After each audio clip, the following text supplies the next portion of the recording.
Alhamdulillah wassalatu wassalam ala Rasulillah Sayyidina Muhammad bin Abdullah wa ala alihi wa ashabihi wa mawala. Ma'asyiral hadirin yang dirahmati oleh Allah Subhanahu wa taala. Pertama-tama sebelum kita memulai ta'lim kita sesuai dengan apa yang diminta oleh pengurus, yaitu kita membaca perihal adab suami istri, kemudian perihal yang berhubungan dengan zakat fitrah atau Lailatul Qadar, maka insyaallah kita perlu kita ketahui dulu dan perlu kita syukurin dulu bahwa Allah telah memberikan nikmat yang paling besar kepada kita, yaitu nikmatnya Islam dan nikmatnya iman, yang mana keduanya adalah nikmat yang abadi bersambung dari kenikmatan dunia sampai kepada kenikmatan akhirat. Yang kedua, kita bersyukur kepada Allah Subhanahu wa taala yang telah memberikan umur yang panjang sampai detik ini kita bisa melakukan ibadah puasa Ramadan.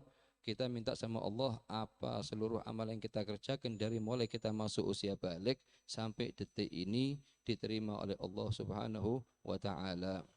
Yang ketiga, kita bersyukur kepada Allah Subhanahu wa taala yang telah menggerakkan hati dan badan kita sehingga kita di detik ini bisa menghadiri majelis taklim. Majelis taklim sebagaimana dijelaskan oleh junjungan kita Nabi Muhammad sallallahu alaihi wasallam lebih utama daripada melakukan salat sunnah 1000 rakaat. Lebih utama daripada menziarahi orang yang sakit 1000 orang sakit. Lebih utama daripada menghadiri pemakaman 1000 orang muslim. Yang setiap dari amalan tersebut memiliki keutamaan yang sangat agung. Dan ini lebih utama daripada itu semua. Kita bersyukur atas kenikmatan tersebut karena rasa syukurnya kita, rasa bahagianya kita atas taufik dan hidayahnya itu menunjukkan bahwa kita termasuk golongan hamba yang dipilih oleh Allah Subhanahu wa taala. Ada seorang sahabat namanya Zaidul Khair. Aslinya namanya Zaidul Khail. Zaid penunggang kuda. Datang ke Rasulullah dari jarak jauh yang sangat jauh. Rumahnya dia dengan Madinah sangat jauh. Berbulan-bulan dia menempuh perjalanan. Setelah sampai ke Madinah tanya kepada Rasulullah, "Ya Rasulullah, aku telah menempuh jarak yang sangat jauh ya Rasulullah untuk bisa ketemu ke antum. Dan setelah pertemuan ini ya Rasulullah, aku ingin nanya satu masalah." Katanya Rasulullah, "Sal amma badalak." Tanyalah apa perihal yang ingin kamu tanyakan. Akhirnya sahabat tersebut Zaid tadi mengatakan, "Ya Rasulullah, apa tanda-tanda hamba yang dicintai oleh Allah Subhanahu wa taala dan apa tanda-tanda hamba yang dibenci oleh Allah Subhanahu wa taala?" Maka Rasulullah bukan langsung menjawab pertanyaannya dia apa tanda-tanda tersebut, tapi mengembalikan pertanyaannya kepada dia sendiri. Rasulullah seraya bertanya kepada Zaid, "Ya Zaid, kaifa asbahta?" Ya Zaid, bagaimana sifat hatimu waktu setiap kali masuk pagi, masuk subuh? Katanya Zaid mengatakan, "Ya Rasulullah, kalau aku dikasih taufik dan hidayah sama Allah, bisa mengerjakan amal kebaikan, aku bahagia. Dikasih taufik sama Allah, bisa duduk dengan orang-orang yang baik, aku bahagia. Kalau sampai ketinggalan atas majelis-majelis yang baik, majelis-majelis yang mulia atau amalan-amalan yang mulia, aku merasa sedih. Dan aku merasa sedih kalau kumpul dengan orang-orang yang dibenci sama Allah." Maka apa jawabannya Rasulullah? Ini tanda hamba yang dicintai oleh Allah.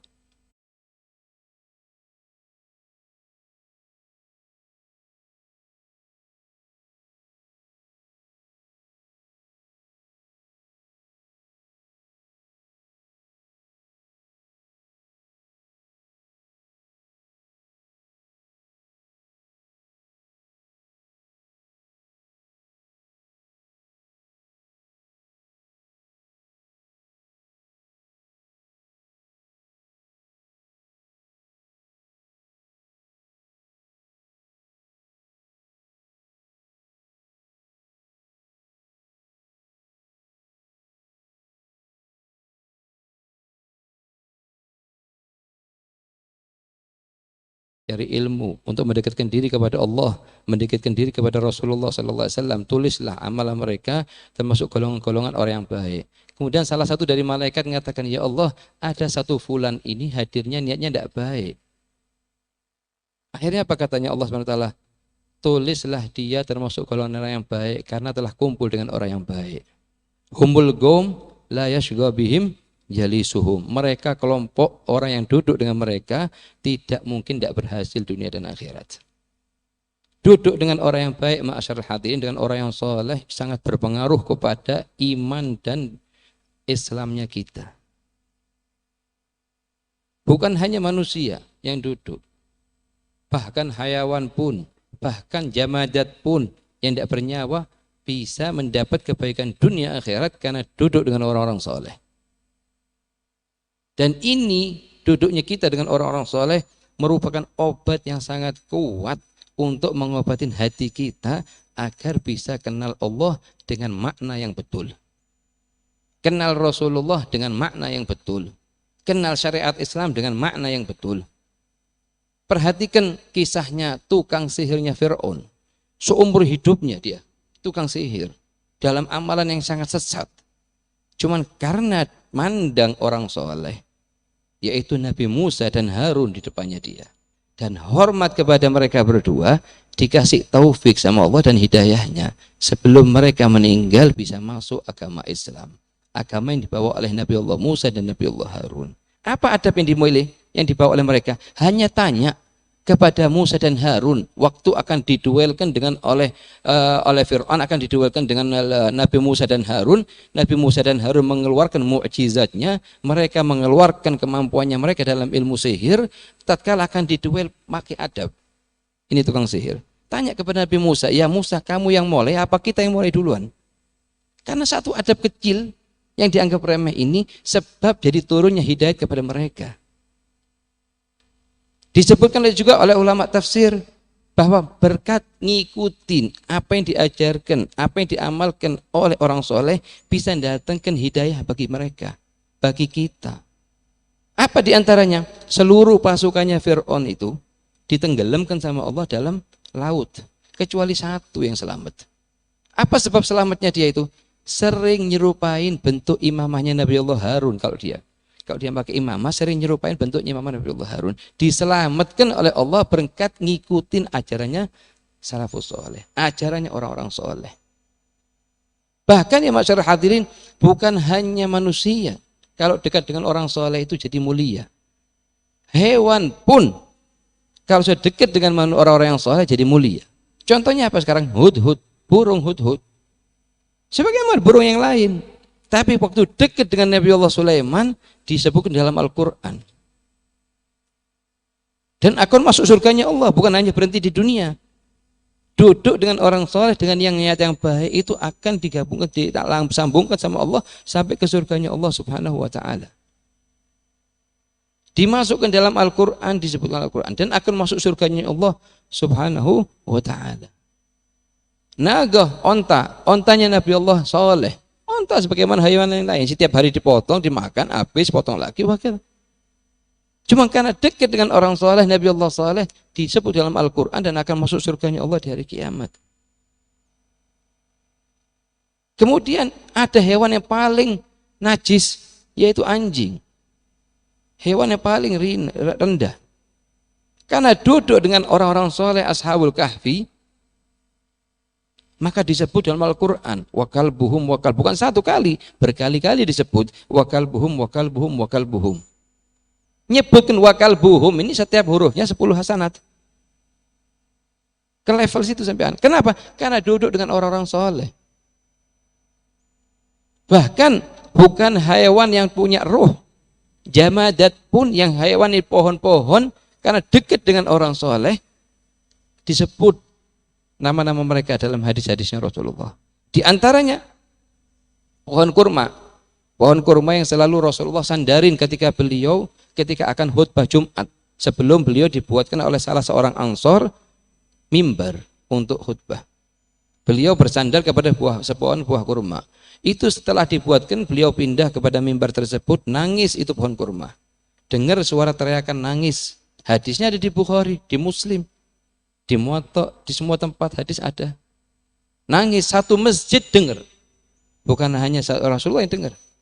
Akhirnya Rasulullah turun dari mimbarnya, dirangkul sebagaimana rangkulnya orang ibu kepada anaknya yang nangis. Seraya didiamkan.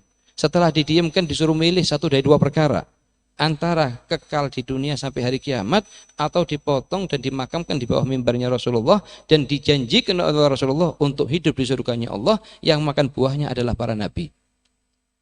Kemudian apa yang dia pilih masyarakat hadirin? Milih darul baqa ala daril fana. Milih tempat yang kekal dari tempat yang binasa.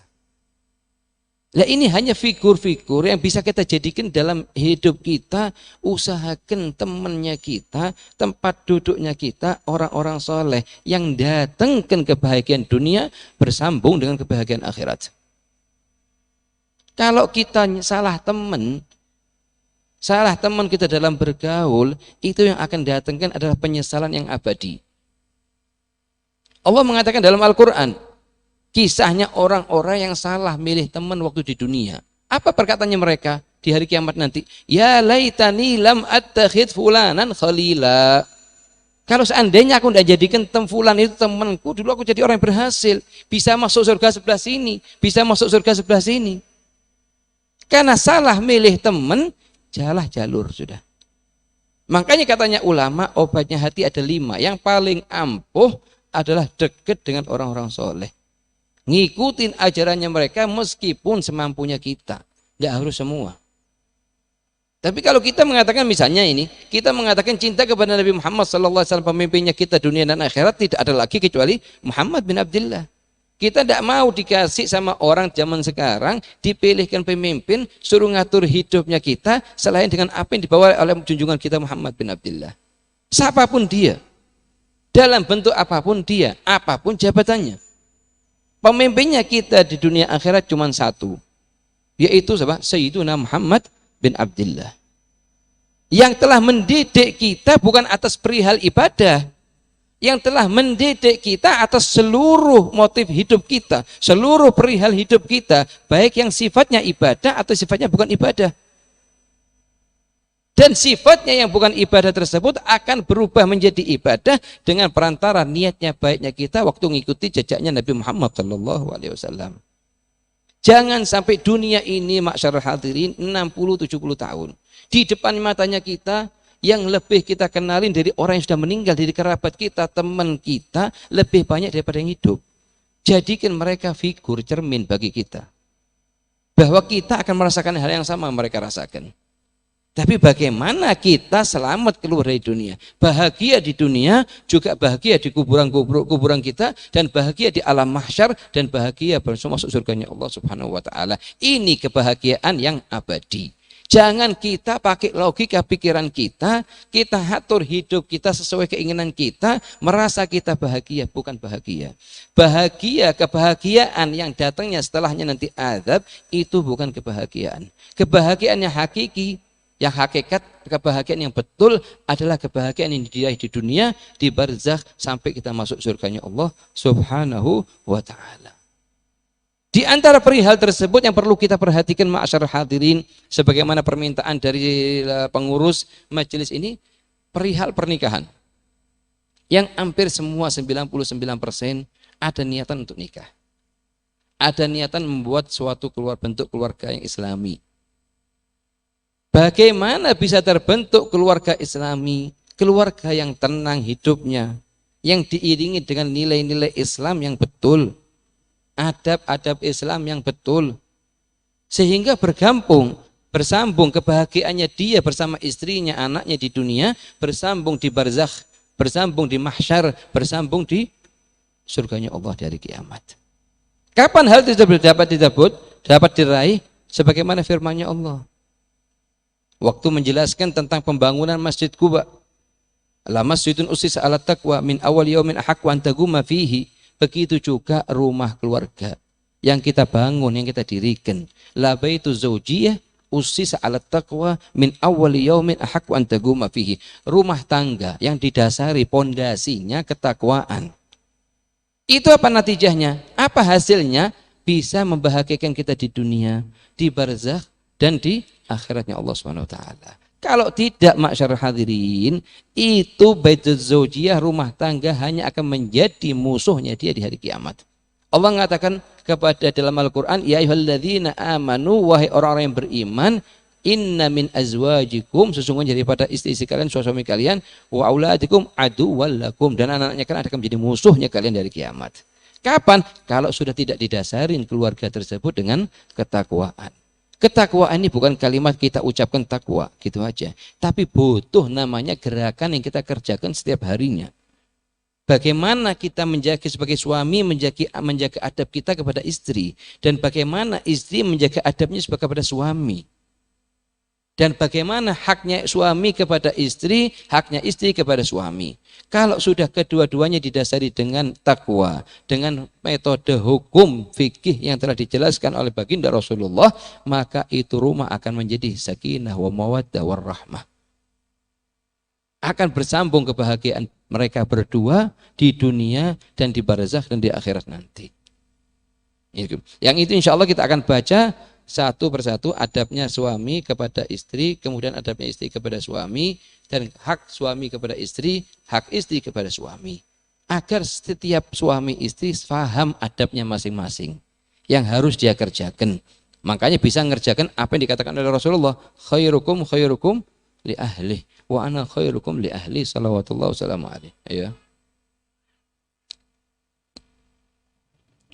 Di antara adab-adab seorang istri terhadap suaminya yaitu satu, tidak keluar rumah kecuali terdapat urusan yang sangat penting. Di antara adab-adab istri kepada suaminya, baik yang sudah nikah atau yang akan nikah, supaya faham betul adabnya ini. Oke, tidak keluar rumah kecuali dengan izin suami dan dengan urusan yang sangat penting. Pada suatu hari Rasulullah Shallallahu Alaihi Wasallam tanya kepada Sayyidina Ali bin Abi Thalib, ya Ali, perempuan manakah yang paling mulia, paling berharga, paling terhormat? Apa jawabannya Sayyidina Ali? Ya Rasulullah, aku tidak tahu Rasulullah. Tapi nanti besok aku akan tanyakan jawabannya. Aku akan cari jawabannya Rasulullah. Setelah pulang Sayyidina Ali bin Abi Thalib tanya ke Sayyidah Fatimah Zahra, istrinya. Ya Fatimah, Rasulullah menanyakan soal kepadaku. Apa? Apakah alamat tanda perempuan yang paling mulia di hadapannya Allah? Apa jawabannya Sayyidah Fatimah Zahra? Yang belum pernah mandang lelaki ajnabi dan belum pernah dipandang oleh laki ajnabi.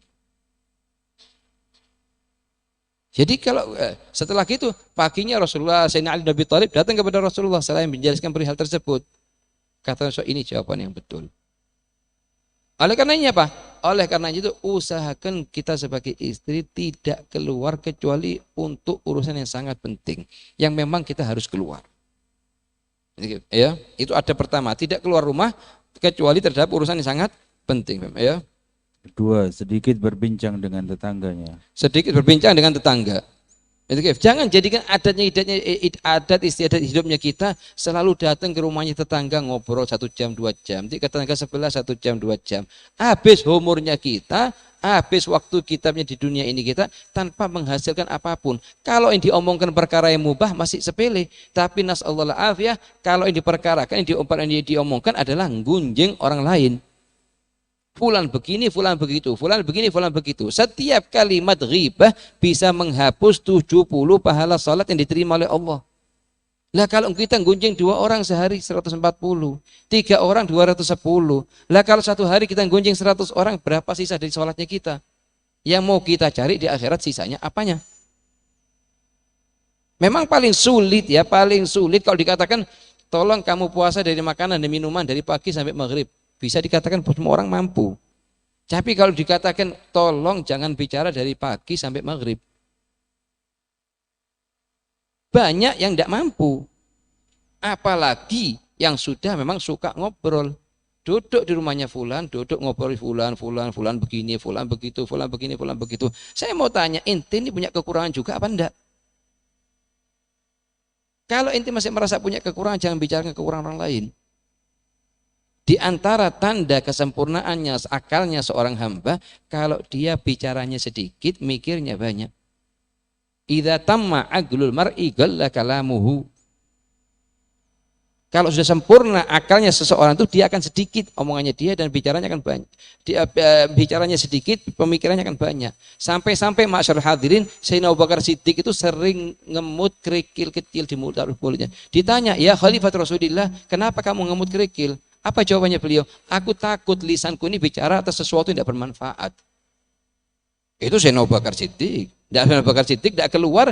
Beliau itu kalau sudah lagi bicara sama orang sering kecampur omongannya dengan kalimat la ilaha illallah, la ilaha illallah, la ilaha illallah.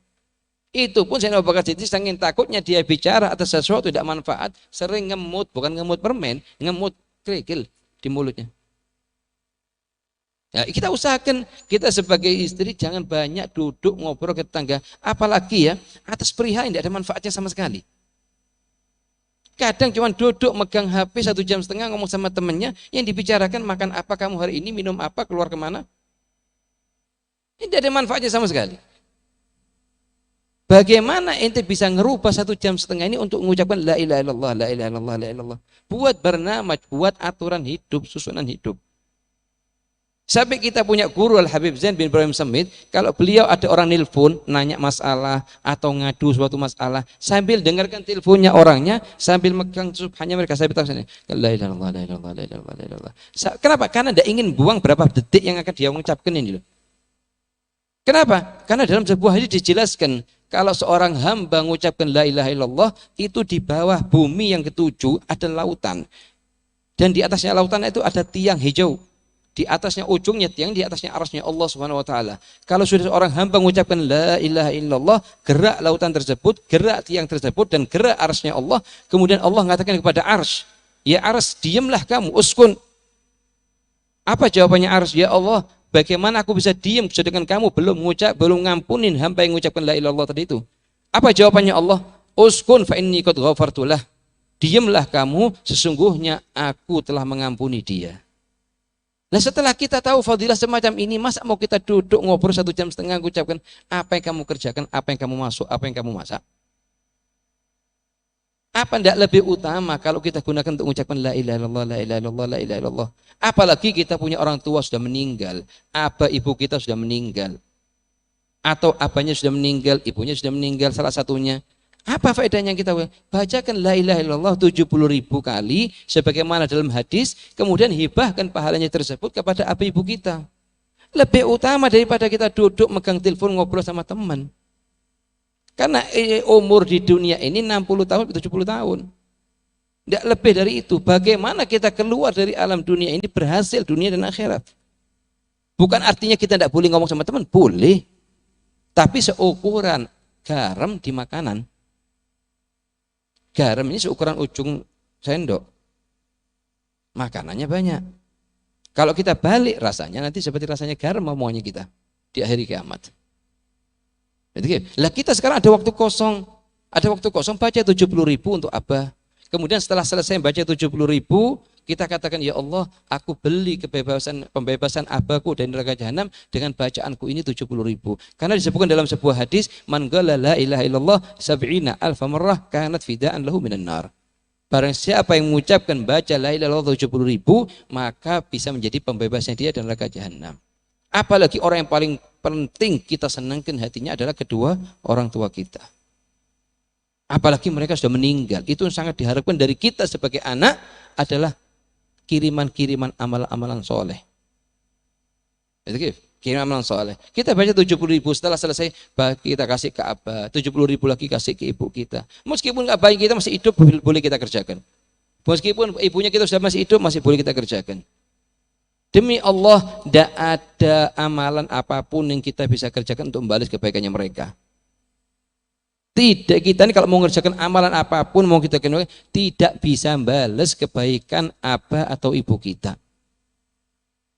Ada satu orang pemuda di zamannya Sayyidina Abdullah bin Umar, dia gendong ibunya dari negaranya untuk berangkat melaksanakan ibadah haji. Setelah selesai tawaf, sa'i, wukuf di Arafah, semua digendong dengan punggungnya sendiri.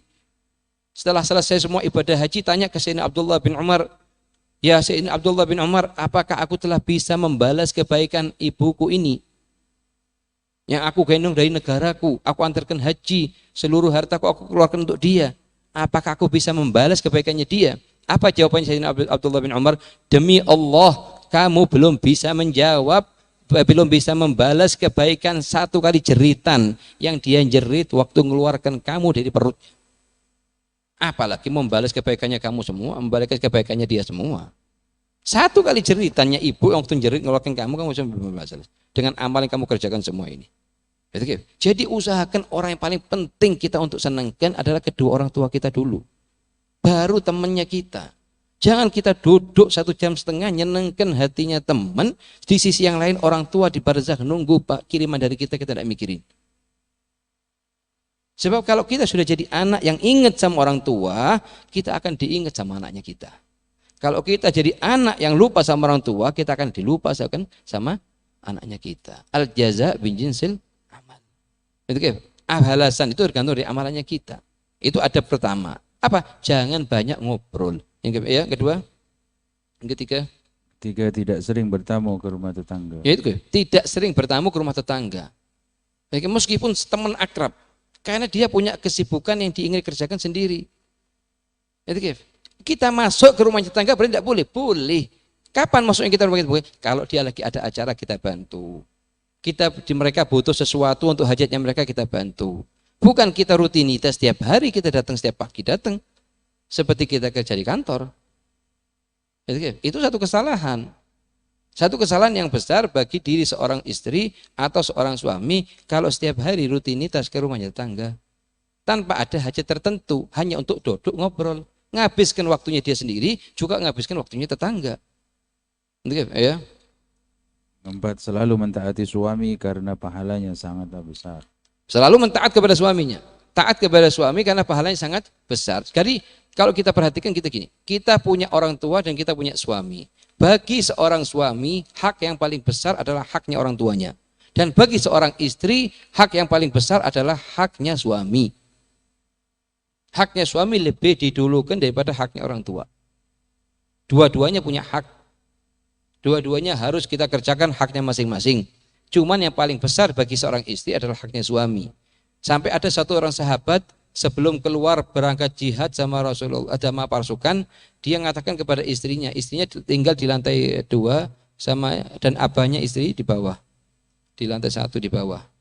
Dia mengatakan kepada istrinya, kalau saya keluar jihad, berangkat jihad bersama Rasulullah, jangan kamu keluar kemanapun meskipun ke bawah, meskipun ziarah ke abahnya kamu sendiri. Akhirnya apa? Akhirnya waktu dia berangkat, orang tuanya di bawah sakit. Sang istri ngirim utusan ke Rasulullah, nanya, ya Rasulullah, saya dilarang sama suami saya untuk keluar rumah. Sedangkan abah saya di bawah, lantai bawah, dan dia keadaan sakit. Apakah boleh ya Rasulullah aku turun ke bawah tanpa izin suami? Apa katanya Rasulullah? Ikutin perintah suamimu. Akhirnya apa? Tidak keluar. Sampai ditakdir sama Allah, ini abahnya di bawah meninggal. Akhirnya apa? Kirim utusan lagi ke Rasulullah. Ya Rasulullah, abah saya meninggal. Apakah boleh saya mandang dia sebelum dia dimakamkan?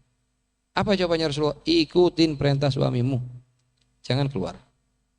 Akhirnya apa? Tidak keluar. Sampai dimakamkan. Setelah dimakamkan, ini sang putri mimpi abahnya dalam mimpinya datang dan mengatakan bahwa Allah telah ngampunin dia karena berkat taatnya dia kepada suaminya. Dan Rasulullah pun jelaskan dalam hadisnya, sesungguhnya Allah telah ngampunin abahnya karena berkat taatnya sang istri kepada suami. Dan memang selayaknya suami tidak sampai dengan perihal seperti tersebut, memberi izin, apalagi kalau mau ziarah kepada kedua orang tuanya, bukan dikasih izin lagi, bahkan harus didukung.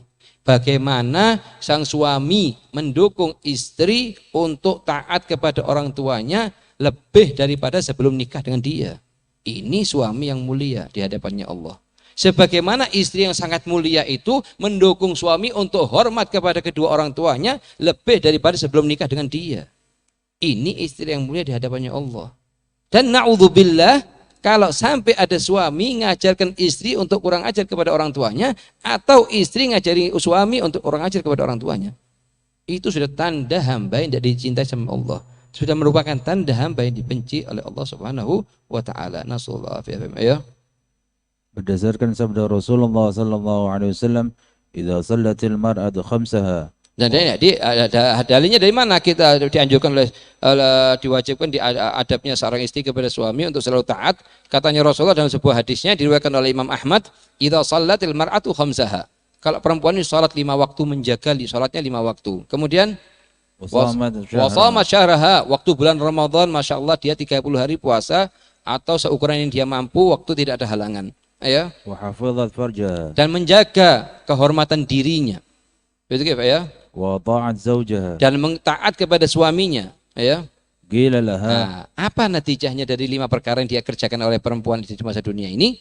Akan datang panggilan nanti di hari kiamat kepada perempuan tersebut yang taat kepada suaminya. Apa dibilang? udkhulil Udkhulil jannah jannata. min ayyi abwabil jannah syi'ti. Masuklah kamu wahai perempuan muslimah ke dalam surganya Allah dari pintu manapun yang kamu inginkan. Semoga kita sebagai muslimah dijadikan istri yang solehah. Oke, dikasih ini butuh namanya taufik dari Allah. Butuh namanya satu, apa? Kita pasrahkan seluruh keinginannya kita kepada apa yang diajarkan junjungan kita Nabi Muhammad SAW. Dengan pengertian kita tidak dikasih izin untuk ngikutin hawa nafsu kita setetes manapun keinginannya dia. Semua perihal hidupnya kita dari mulai kita bangun sampai tidur lagi harus ngikutin, kita wajibkan ngikutin apa yang diajarkan oleh baginda Rasulullah Sallallahu Alaihi Wasallam. Sebagaimana katanya Rasulullah, wallahi la yu'min, demi Allah tidak beriman. Hatta yakun hawahu taban lima jitu bih, sampai hawa nafsunya sesuai dengan apa yang aku bawa. Ya. 5. Menjaga diri dan menjaga harta kehormatan suami. dirinya dia sebagai istri dan menjaga harta suami ketika suami tidak ada tidak bersamanya atau sedang keluar rumah. Ketika suami keluar dari rumah tidak ada suami, sang istri bisa menjaga kehormatan dirinya dan menjaga harta suaminya dengan pengertian tidak mensedekahkan harta suaminya atau menggunakan harta suaminya kecuali dengan izinnya dia atau mengetahui bahwa suaminya ridho. Itu merupakan adabnya seorang istri kepada suami. Paham ya? Yang keenam, selalu berusaha untuk menyenangkan hati suami agar dirinya termasuk golongan perempuan yang paling baik. Oke. Bagaimana cara apapun yang sekiranya menyenangkan hati suami, dia selalu utamakan dan saya selalu kerjakan. Ini diantara tanda perempuan yang baik, istri yang solehah. Apa katanya Rasulullah? Berdasarkan sabda Rasulullah SAW, khairun nisa, paling baiknya mulianya perempuan itu man tasurru idza nadharta. Kamu bahagia waktu mandang dia. Wa tuti'u idza amarta, dan kalau kamu perintahkan dia selalu ngikutin perintahnya kamu, tidak pernah menentang sedikit pun dari perintahnya kamu. Ya. Wala tukhalif fi nafsiha wa maliha. Wala tukhalif, dan selalu bisa menjaga kehormatan dirinya, wa maliha, dan hartanya. Ini kita diwajibkan untuk taat kepada suami selama perintahnya suami tidak menentang hukum syariat. Kalau sudah perintahnya suami menentang hukum syariat, la ta'ata li makhluk fi maksiatul khaliq. Tidak ada ketaatan bagi seorang makhluk yang sudah menentangkan kalau perintahnya itu tersebut menentang hukum syariatnya Allah. Ya. 7. Tidak keluar rumah kecuali dengan izin. Ini juga penting. Tidak keluar rumah. Adabnya seorang istri itu tidak keluar rumah kecuali dengan izin suami. Minta izin dulu baru keluar, bukan ngasih kabar baru keluar. Apa bedanya? Bedanya kalau sudah istri sudah siap lengkap semuanya, sudah tinggal keluar ngasih kabar ke suaminya, minta izin kepada suaminya, saya mau keluar ke sana, mau keluar ke sini. Ini bukan minta izin, ini ngasih kabar.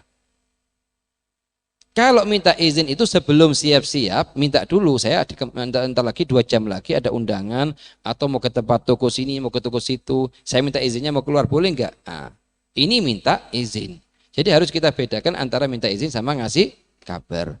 Kenapa? Sebab kalau kita keluar tanpa izin suami, kalau suaminya ridho tidak masalah. Tapi kalau suaminya tidak ridho, itu yang ada datangnya hanya laknatnya Allah Subhanahu wa ta'ala. Sebagaimana sabda Rasulullah mengatakan apa?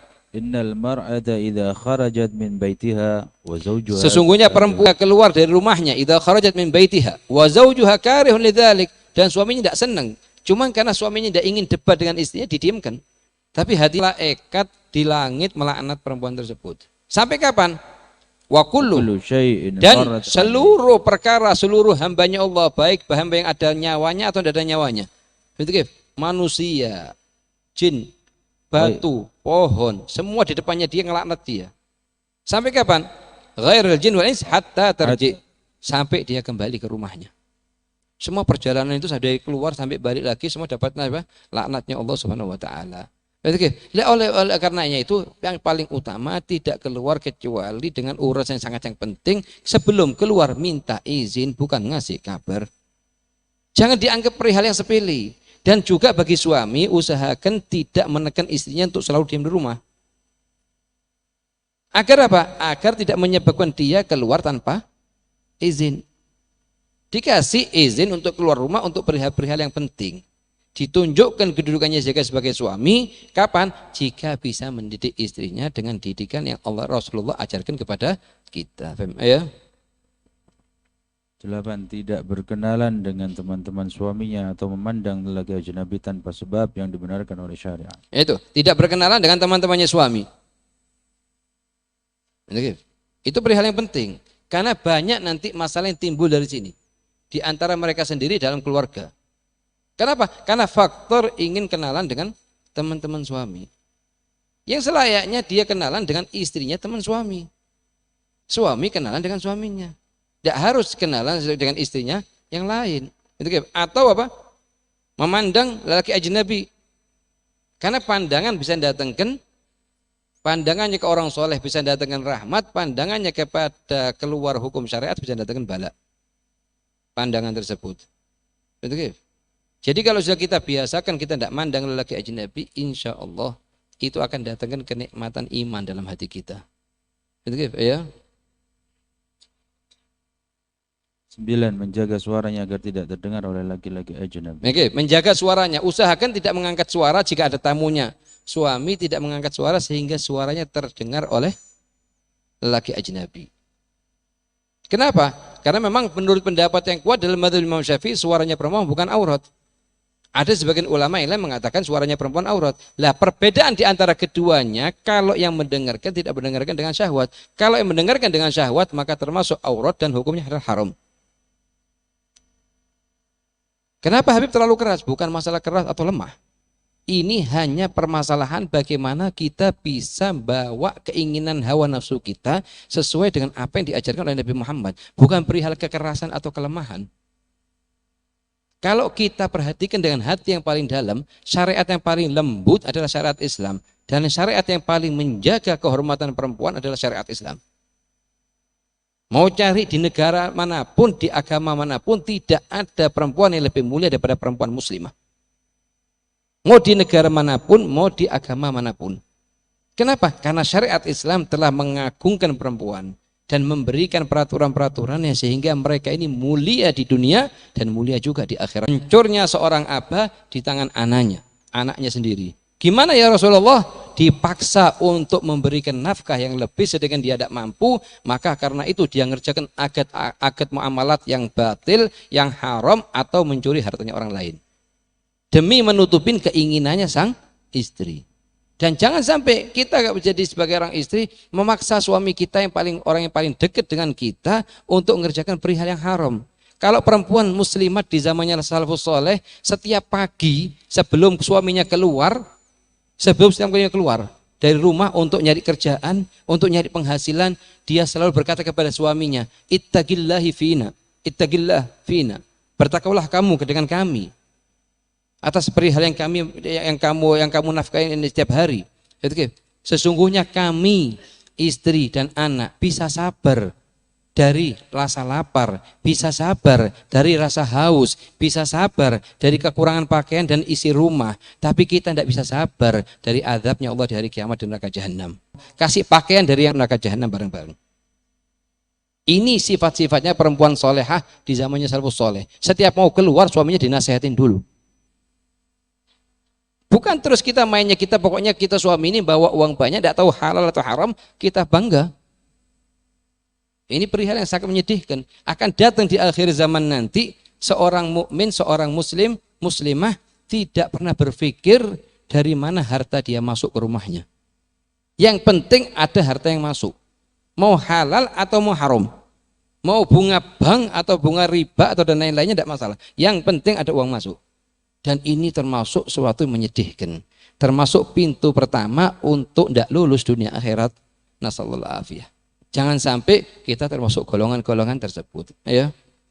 Di antara adab-adab seorang suami terhadap istrinya, yaitu satu, membantu sang istri dalam menyelesaikan pekerjaan rumah. Ya. Di antara adab-adab sekarang adabnya suami kepada istrinya. Tadi kita baca adabnya istri kepada suami. Jangan perihal yang sama. Dengan perihal yang sama kita harus menjaga adabnya kita kepada istri. Apa pertama? Membantu sang istri dalam menyelesaikan pekerjaan rumah. Perlu diketahui para suami bahwa masak bahwa menyiapkan baju suami, bahwa ngerapikan rumah bukan perihal yang wajib bagi seorang istri. Menurut hukum syariat fikih, bukan sesuatu yang wajib. Itu kebaikan dari seorang istri kepada suami. Dengan pengertian apa? Dengan pengertian kalau misalnya suatu hari sang istri tidak masak atau tidak nyuci baju dan lain-lain, jangan dianggap masalah besar. Jangan ribut. Sebagian suami kalau istrinya terlambat masak, kiamat rumah itu. Nunjukkan apa? Nunjukkan nih suami tidak punya akhlak. Rasulullah kalau masuk rumah tanya ke istrinya, apakah ada makanan yang bisa makan? Katanya istrinya misalnya, tidak ya Rasulullah. Gal idzan ana shaim. Kalau begitu anak puasa. Selesai masalah. Dapat apa? Dapat pahala puasa. Kalau ada makanan, beliau makan, dapat pahala makan. Satu dapat dari dua, imam makan atau pahala. Lah kalau sudah kita mengetahui haknya istri apa kepada suami, haknya suami kepada istri apa, itu nikmat hidup. Seperti Anda bilang tadi, bukan kekayaan yang bisa mendatangkan kenikmatan, bukan jabatan yang bisa mendatangkan kenikmatan, bukan dekatnya kita dengan orang-orang besar yang mendatangkan kenikmatan, tapi ngikuti pemimpinnya kita Nabi Muhammad dalam seluruh perihal hidup kita, itu bisa mendatangkan kenikmatan dunia bersambung sampai akhiratnya Allah nanti. Itu kalau bertekan bajunya, meres, harus taat kepada anak, wah mentang-mentang suami. Betul ya? Mentang-mentang suami jadikan dirinya sebagai apa? Sebagai raja, istrinya sebagai pembantu. Lah, istri itu bukan pembantu. Istri kedudukannya sebagai istri, pembantu lain lagi. Jadi kalau sudah kita sesuaikan amalannya kita, adabnya kita kerjakan apa yang diajarkan Rasulullah, itu akan datangkan kenikmatan yang sangat besar dalam hidup. Ya, apa katanya Rasulullah Sayyidina Aisyah? Sayyidina Aisyah radhiyallahu anha menjelaskan sifat dan kegiatan Rasulullah sallallahu alaihi wasallam. Waktu Rasulullah di rumah sama ngerjakan yang sudah sampai ke arasnya Allah. Betul. Tapi di bawah di rumahnya sama kayak salah satu anggota keluarga. Betul. Apa dibilang? Wa yarqa'u thabahu, kalau sekiranya ada bajunya ada yang lubang, dijahit. Yang ketiga, wa yakhfi. Ini semangat. Karena suaminya apa, temannya akan muji dia dan lain-lain. Tapi kalau dalam rumah tidak ada istri memuji atau suami muji istri, istri muji pada suami, tidak ada. Ini ikhlas semata-mata karena Allah Subhanahu wa taala. Makanya seluruh perkara amalan yang ikhlas karena Allah itu berat bagi hati kita. Dan seluruh amalan yang ada istilahnya pintu-pintu bisa masuk riak dan ujub, itu paling mudah untuk kita amalkan, ya. Wa yakhdimu nafsa. Wa yakhdimu nafsa, ya. Terus yang kedua, adab yang kedua? Yang kedua, adab seorang suami terhadap istrinya, yaitu berbicara kepada istri dengan baik dan berbicara sopan. Dengan istrinya dengan baik dan sopan. Sebagaimana dia juga berharap istrinya berbicara ke dia dengan baik dan sopan. Betul. Amilun nas bima tuhib an yu'amiluk. Betul. Transaksilah berbicara dengan orang sebagaimana kamu ingin orang bicara tersebut. Wallahi la yu'min hatta yuhib li akhihi ma yuhibbu li nafsihi. Demi Allah tidak beriman sampai dia senang dari orang lain sebagaimana dia senang dari orang lain sebagaimana dia berbicara dengan orang lain dengan baik juga. Ente sekarang ingin orang lain berbicara dengan baik, berbicaralah kepada orang lain dengan baik. Ente senang orang lain menghormatin ente, hormatilah orang lain. Apalagi antara suami istri yang setiap hari ketemu. Yang ketiga itu semua harus ngikutin dia. Cocok, tidak cocok, harus makan sesuai dengan dia diinginkan. Itu namanya tandanya katanya Rasulullah orang ini munafik. Sama kayak katanya dikisahkan satu orang ini pemimpin keluarganya, abahnya ini sakit. Katanya dokter tidak boleh makan kecuali makanan ini aja. Cuma 2-3 jenis makanan yang boleh. Itu mulai pulang dari dokter langsung buat peraturan di rumahnya. Mulai besok makanannya kalian ini aja sudah. Itu satu kesalahan besar. Jadi apa katanya Rasulullah mengatakan? Hal indak minat ta'am, enggak mengatakan Rasul makanan apa atau apa. Halas. Kita punya guru Habib Zain bin Ibrahim Samit bisa merubah bentuk duduknya istri sama anak-anak, ya. Yang keenam, manggil istri dengan apa? Dari mulai pertama kali nikah. Dengan panggilan tersebut dia manggil setiap harinya. Karena kalau sudah hatinya seorang istri disenangkan, dia mudah untuk dididik. Kalau enggak, dia lebih ngikutin kepada hawa nafsunya daripada perintahnya suami nanti. Ini besar. Satu kesalahan yang besar menunjukkan bahwa suami tidak punya akhlak. Kalau istrinya salah, bukan istrinya aja yang disalahkan, tapi orang tuanya istri juga disalahkan. Itu orang tidak bersyukur. Kenapa? Karena orang tuanya kita tiga. Orang tua yang melahirkan kita itu orang tuanya kita. Orang tua yang didik kita, guru kita itu ada orang tua kita. Dan orang tua yang masrahkan putrinya kepada kita itu orang tuanya kita juga. Tiga-tiganya punya hak sebagaimana haknya orang tua. Harus hormat kepada mertua sebagaimana hormat kepada orang tuanya sendiri. Itu baru menunjukkan suami tersebut mau yang muslim, yang punya akhlak al-karimah. Kamu hanya cacian dan menyalahkan. Itu termasuk akhlak yang tidak bagus. Ini tidak punya kesalahan yang tidak ada. Karena istri kita bukan maksum seperti para nabi. Cuman bagaimana kita mendidik istri, mengambil istilahnya kalau mau kita mandang itu, mandang kebaikannya dia. Sebab istri punya kebaikan, punya. Makanya kalau dikatakan kenapa kok tidak wajib, masa tidak wajib, karena hal tersebut. Satu orang datang ke Sayyidina Umar bin Khattab waktu di zaman khalifahnya Sayyidina Umar, khilafahnya Sayyidina Umar, ingin ngadu bahwa istrinya sering ngangkat suara kepada dia. Suara.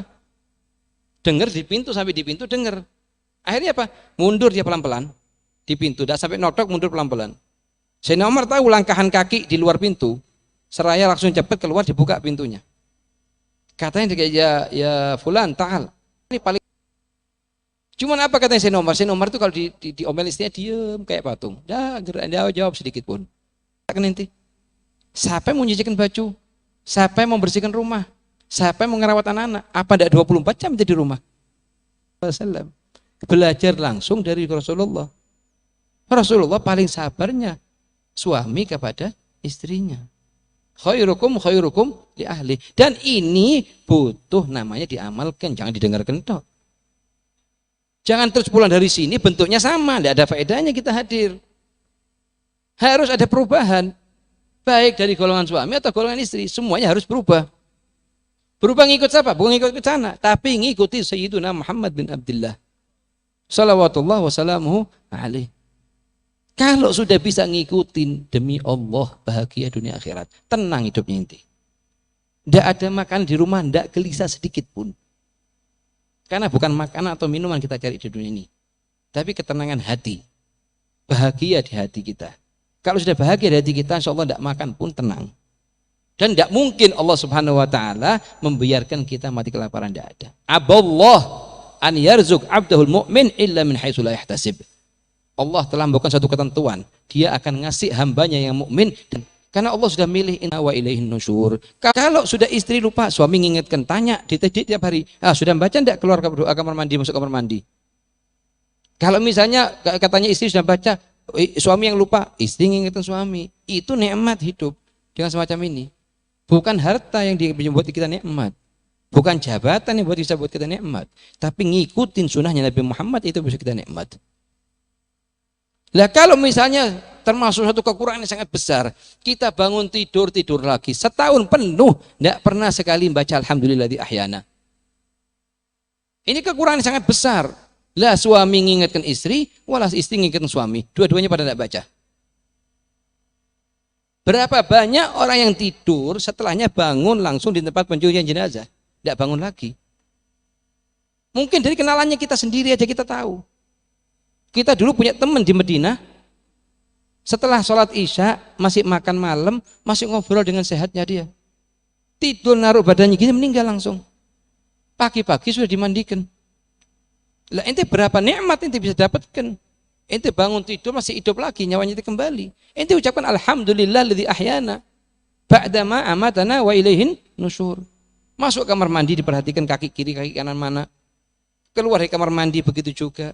Mau pakai baju baca alhamdulillah alladzi albasani hadzal thawb wa razaqani min ghairi hauli minni wala quwwah. Istri lupa, mengingatkan, kalau diingatkan oleh suami, dididik kita di akhirat nanti.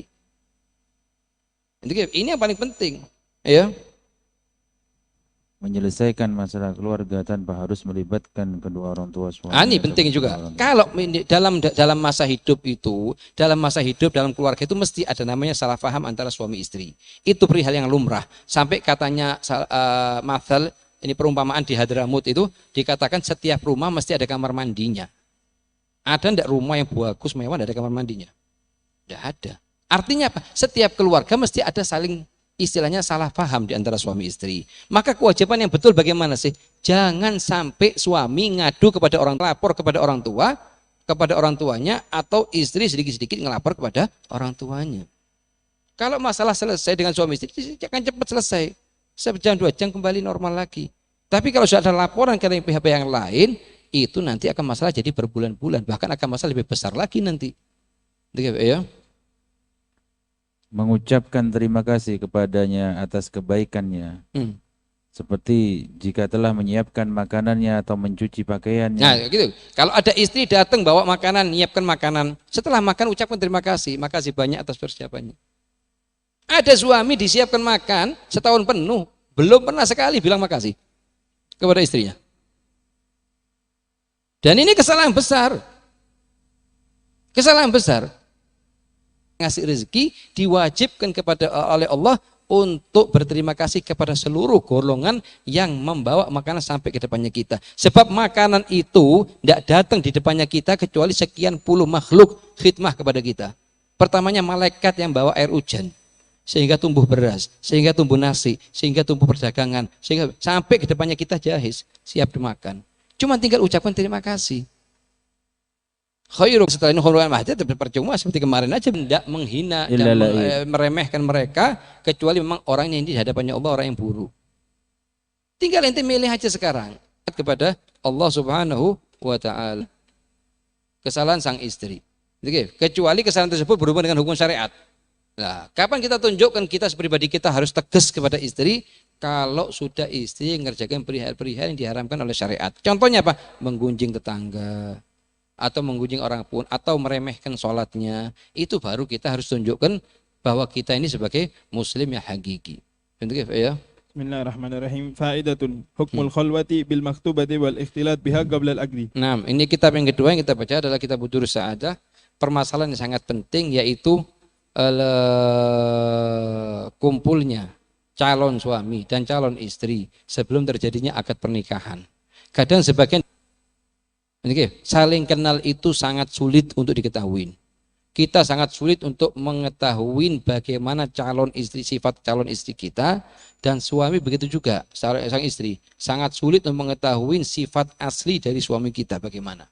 Itu hanya bisa diketahui setelah berlalu pernikahan 2-3 bulan baru tampak akhlaknya masing-masing.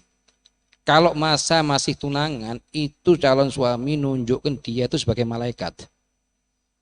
Padahal akhlaknya tidak seperti itu. Dan istri begitu juga, nunjukkan istrinya seakan-akan akhlaknya seperti bidadari surga. Padahal dia bukan seperti itu. Dan buatan semua ini.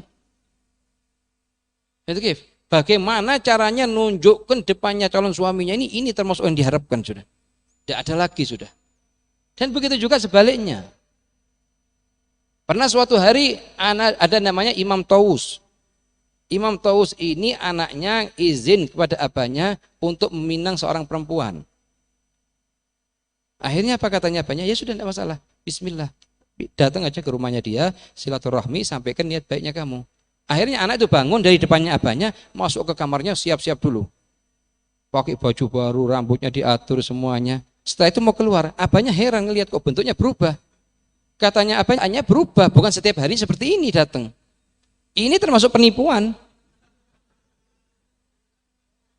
Hah? Ya itu. Ini penipuan. Karena setiap harinya bentuknya bukan seperti ini. Hanya sekarang aja waktu mau berangkat mau minang perempuan, bentuknya berubah seperti itu. Jadi bentuk bagaimana tiap hari. Karena salafus saleh mana? Salafus saleh itu mereka ngajarkan kepada anaknya, jangan sampai perbuatannya kamu di depannya orang sama di belakangnya orang beda. Usahakan sama. Apalagi zaman sekarang, kadang mau minang anaknya perempuan supaya dianggap orang yang mampu, pinjam mobilnya tetangga. Ini penipuan juga ini. Apa dari balik ini semuanya? Kalau tidak mungkin dia mengetahui akhlaknya, hakikatnya akhlaknya istri, kecuali sudah kumpul dia berbulan-bulan baru tahu. Dan istri begitu juga. Apa ada alamatnya itu? Alamatnya dia waktu ketika akan ketemu, diatur dulu kalimatnya, diatur dulu pakaiannya, diatur dulu bentuknya. Sehingga sekiranya sudah dianggap ini paling mulianya orang sudah. Dan ini semua tipuan semua, bukan tiap harinya begitu. Kalau sudah orang beda akhlak pada calon istrinya, bahwa ini orang yang diimpi-impi dia. Yang diharap, ya, dari mana diharap? Bisa tahu. Ya, jadi apapun, seluruh perkara apapun yang sekiranya bisa membedakan ini datangkan dosa atau tidak datangkan dosa. Betul. Meskipun hal yang bagus dalam hidupnya kita, kalau seluruh apa isi rumahnya kita foto, kita tampilkan status, semua umat tahu. Tidak datangkan manfaat sedikit pun. Temannya kita tidak bisa ngasih manfaat sedikit pun. Cuma nambah masalah ya. Usahakan dari mulai hari sekarang, kalau jangan daripada sibuk tiap hari ngisi status, ngeluarkan status, ngisi status, yang ahsan ganti dengan la ilaha illallah, la ilaha illallah. 5 kali, 10 kali gantinya masukkan status tiap hari. Masukkan status berapa ngakan? 1 menit. Nah, 1 menit bisa baca la ilaha illallah 25 kali. Bisa baca ya Allah 100 kali. Itu lebih utama daripada mengerjakan hal semacam ini. Nah, ini kalau kita rubah model hidupnya kita semacam ini insya Allah akan datangkan kebaikan dunia dan akhiratnya kita. Makanya katanya sebagian dari salafus soleh, aku baru tahu masuk Islam, artinya masuk Islam yang betul itu setelah ketemu guruku. Dari dulu anggap ini sudah masuk Islam, ternyata enggak, belum. Masuk Islam ini kapan? Setelah paham bagaimana hubungan yang betul dengan Allah SWT. Bagaimana tahu hubungan yang betul, hubungan dengan Rasulullah, hubungan dengan salafus soleh, hubungan dengan orang tua, hubungan dengan sesama muslim. Menjaga perihal hidupnya sesuai dengan tuntunan Nabi Muhammad sallallahu alaihi wasallam. Ayo. Innal fata agilata hiya allati tamna'u 'ani dhuhur. Ini perempuan yang agilah, yang muslimah salihah, yang menjaga kehormatan dirinya. Kapan dikatakan perempuan muslimah salihah? Kalau bisa menjaga kehormatan dirinya, tidak tampak kecuali kepada amal ketaatan. Seluruh perkara yang datangkan dosanya Allah, dia nomor 1 tinggalkan. Misalnya yang sering terjadi, kadang kita mau sholat tarawih di masjid. Seorang istri sebelum sholat tarawih pakai parfum, pakai kosmetik semuanya, terus mau alasannya mau keluar ke masjid mau sholat tarawih. Ini bukan sholat tarawih, ngerjakan maksiat. Katanya Rasulullah dalam sebuah hadisnya diriwayatkan oleh Abu Hurairah, man kharajat muta'attara, barang siapa yang keluar perempuan pakai parfumnya sehingga kecium lelaki ajnabi, maka dia wajib untuk mandi sebagaimana mandi dari janabah. Katanya salaf, mangkanat bitti bimasyah fahiya fil hadithi zaniyah.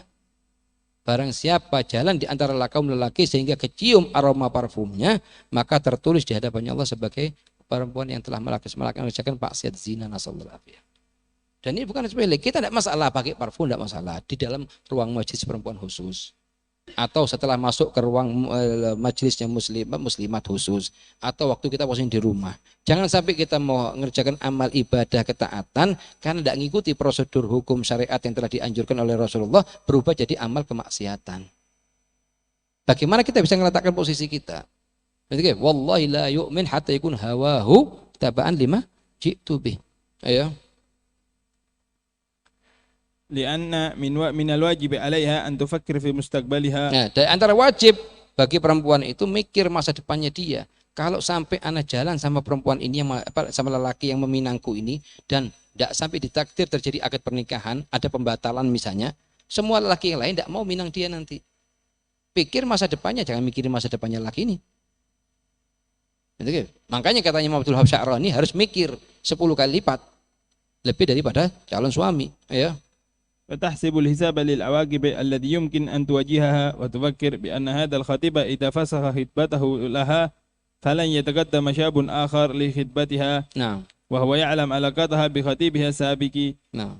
أما إذا تم العقد kalau lainnya, kalau sudah selesai akad pernikahan, itu calon wali, sang wali telah mengucapkan kepada calon suami, angkah tuka fulana binti fulan, calon suami telah mengucapkan gobetu nikah. Halas, sekarang sudah istrinya dia.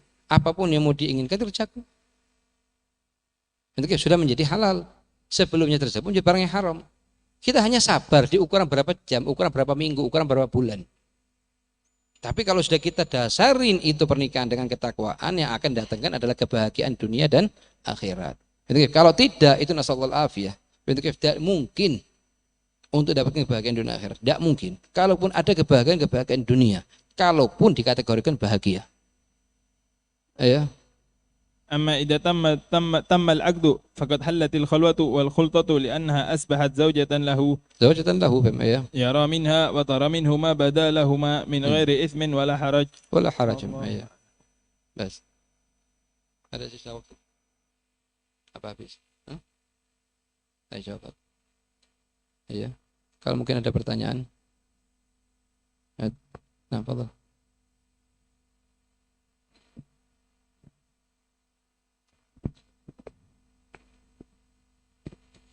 Kami sampaikan jazakumullahu khairan kepada guru kami Sayyid Habib Muhammad Amin bin Aidrus bin Syahwagar bin Salim hafizahullah ta'ala wa ra'ah wa matallahu bituli hayati wa nafa'na bi ulumi fid dini wa dunya wal akhirah. Berikutnya kita lanjut ke sesi pertanyaan tanya jawab sebagaimana yang telah kami informasikan sebelumnya sebelum kehadiran Habib. Mungkin minta bantuan teman-teman panitia bisa mengumpulkan kertas pertanyaan yang sudah ditulis oleh para jamaah. Sambil menunggu proses pengumpulan, ada 2 pertanyaan yang sudah masuk ke meja redaksi. Mohon izin Habib, ini satu persatu atau? Nah, satu persatu, Hasan. Satu persatu. Pertanyaan yang pertama, tanpa sebut nama dari ibu-ibu. Mohon izin bertanya Habib, bagaimana jika saya memiliki seorang suami yang pekerjaannya adalah sebagai pejabat dan saya sebagai istri tahu betul pendapatannya itu banyak yang haram, bukan lagi syubhat, bukan lagi ragu-ragu, tapi fix asli haram. Tapi kemudian kami tidak kurang-kurang untuk senantiasa menasehati, mendoakan, terus tidak kurang-kurang. Tapi suami malah berargumen bahwasannya hal yang demikian ini adalah lazim, wajar di zaman sekarang. Justru jika ada pejabat yang tidak demikian, maka dia tidak normal. Maka bagaimana yang harus saya lakukan, Habib? Nah, ini pertanyaan yang sangat penting dan sangat perlu kita jabarkan. Yang pertama, istri harus syukur kepada Allah Subhanahu wa taala yang telah memberikan rasa takut yang belum dimiliki oleh suami. Itu pertama harus kita syukur kepada Allah Subhanahu wa taala sang istri tersebut atas rasa khosyah, rasa khauf, rasa takut sama Allah. Yang kedua, wajib bagi seorang istri kalau tahu harta yang diberikan itu adalah bukan dari jalur yang halal, wajib bagi seorang istri untuk tidak menerima dari dia. Kalaupun dalam keadaan-keadaan tertentu dia maksa nerima, maka jangan digunakan harta tersebut untuk perihal hidup kita. Misalnya untuk makan minum kita jangan. Jangan sampai ada harta yang masuk haram ke dalam tubuh kita, baik dari hartanya suami atau hartanya orang lain. Nah, yang ketiga, perihal yang ketiga, sebagaimana telah dia kerjakan, tetap terus bantu dia doa dikasih hidayah sama Allah. Karena Allah sudah jamin akan ngabulkan doa kita. Ud'uni astajib lakum. Doalah kepadaku, aku akan kabulkan. Cuman kabulkannya ini di waktu yang Allah inginkan, bukan di waktu yang kita inginkan. Pertama syukur sama Allah. Kalau sudah ada istri seperti itu, syukur sama Allah. Betul. Kalau sudah ada istri punya rasa takut. Yang musibah besar kalau istrinya seperti persis ke suaminya. Ini yang paling musibah besar. Tidak datangkan kecuali balak di umat. Kalau dulu di zamannya katanya Allah dalam Al-Quran, wa kanat fil madinati tis'atu rahtin yusiduna fil ard. Satu negara ada 9 orang ngerusak bumi. Kalau di sekarang satu kampung 9.000 yang ngerusak. Nah, meskipun di detik-detik terakhir sebelum dia meninggal. Kalau misalnya belum dapat hidayah di masa hidupnya. Iya. Yang kedua. Pertanyaan berikutnya terkait dengan ta'aruf. Tadi Habib menjelaskan bahwasannya ketika proses ta'aruf penampilannya berbeda dengan penampilan sehari-hari, maka itu dikategorikan menipu. Lalu Habib, bagaimana jika hari ini ketika dalam proses ta'aruf bertukar foto dan menggunakan kamera HP, sementara kamera HP itu kamera jahat? Nah, ya. Alafu maksudnya wajah biasanya coklat menjadi putih glowing otomatis, atau biasanya kadang pesek tiba-tiba mancung dan sebagainya. Apakah itu termasuk penipuan juga atau itu memang dimaklumi karena bawaan dari gadget yang kita pakai? Seluruh perkara yang kita beda dengan aslinya itu termasuk dalam kategori penipuan. Cuman lightingnya penipuan ada tingkatannya. Ada penipuan kelas berat, ada penipuan kelas rendah. Cuman kedua-duanya penipuan. Kedua-duanya penipuan, mau berat mau rendah. Bahkan sebagian dari salafus saleh tidak mau, sebagian dari guru-guru kita tidak mau difoto dengan resmi, tidak mau dia. Mengatakan kalau mau foto anak dalam foto anak yang kita tidak tahu, tanpa minta izin. Sehingga apa? Sehingga bukan kesalahannya dia, atau ada tambahan. Kadang kalau kita mau foto dengan resmi, kita bersiap-siap dulu. Sampai diatur bentuk wajahnya begini, mulutnya begitu, matanya begitu. Itu sudah sampai ke level itu mereka tidak mau ngerjakan ini. Yang intinya kita paling penting jangan sampai kita sibukkan dengan foto. Sibukkan kita mengisi foto kita di rumah begini, sibuk. Sebagian orang tidak punya proyek, tidak punya pabrik, tapi duduk di HP-nya dia 24 jam. Pagi, siang, sore itu 24 jam. Sampai kalau dia maksudnya dia bentuk wajah dan lain-lain, itu tujuannya untuk dikirim kepada orang lain, untuk menerima orang lain, itu baru dikategorikan. Kalau misalnya dia mau minang perempuan, dikirimkan foto, diminta fotonya, dikirim fotonya paling sudah diatur. Itu kayak bentuk aslinya tidak seperti itu. Makanya katanya ulama, kalau kita mau kepingin tahu bentuk aslinya calon suami, suruh lihat waktu dia lagi tidak semua. Ini lebih utama kalau kita ngelihat dari bentuk yang aslinya. Sebab kalau foto ini sudah bisa direkayasa kan. Ya. Jadi bagaimana masalah hati tersebut. Nah, para ulama menjelaskan kepada kita, kalau kita sudah meminang seorang perempuan, maka kewajibannya kita adalah tidak memandang dia lagi sampai terjadi pernikahan. Apa faedah dan hikmahnya? Faedah dan hikmah supaya tidak masuk gangguan syaitan. Syaitan ini paling hobi kalau kita ngerjakan maksiat, tidak ngerjakan ketaatan. Begitu kadang ini ya, orang ini dalam hatinya seorang suami ingin mandang perempuan ajnabiyah, lebahin itu tidak lebih daripada yang lain. Kenapa? Karena istri itu hanya bayangan dari suami. Kalau suaminya sudah lurus istiqomah, maka bayangannya juga akan lurus. Katanya Imam Abdul Wahab Sya'rani, al-zawjah kadhill sakhis liz-zawj. Ini termasuk satu mustahil ini. Seorang suami minta istrinya solehah, lurus, istiqomah begitu, tapi dia sendiri tidak mau lurus. Sama katanya Imam Sya'rani kayak bayangannya tiang. Inti ambil tiang yang lurus begini, taruh di bawahnya matahari. Dan bayangannya kira-kira lurus apa bengkong? Lurus. Kalau sudah kayunya bengkong begini, bayangannya kan bengkong. Tapi kalau intinya sendiri bengkong begini, terus inti minta istrinya lurus, minta sesuatu yang mustahil. Karena bayangan itu tergantung dari apa yang kita tancapkan di bawahnya matahari. Dan istri yang lurus di masa hidup sama abah ibunya akan rusak kalau suaminya tidak lurus. Istri yang tidak lurus didapat di masa abah ibunya akan jadi lurus anak yang solehah, perempuan didikan suami. Ya usahakan suami jadi orang yang bisa didik. Kapan orang suami bisa didik? Kalau sebelum nikah dia sudah duduk minta didikannya orang ulama. Kalau tidak bisa didik. Man lam yatarabba lam yurabbi. Barang siapa yang belum pernah dididik, tidak bisa didik. Misalnya sekarang dokter, tidak pernah kuliah di kedokteran, buka rumahnya kamar ditulis dokter. Kira-kira orang yang berobat sama dokter, ya kesian yang belajar, yang berobat sama dia nanti. Ayo.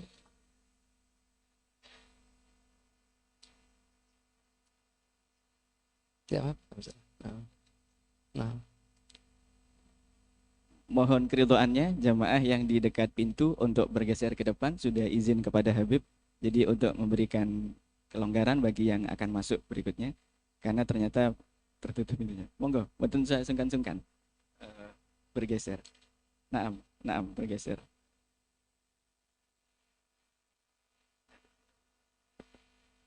Ini yang kertas ada 29 pertanyaan.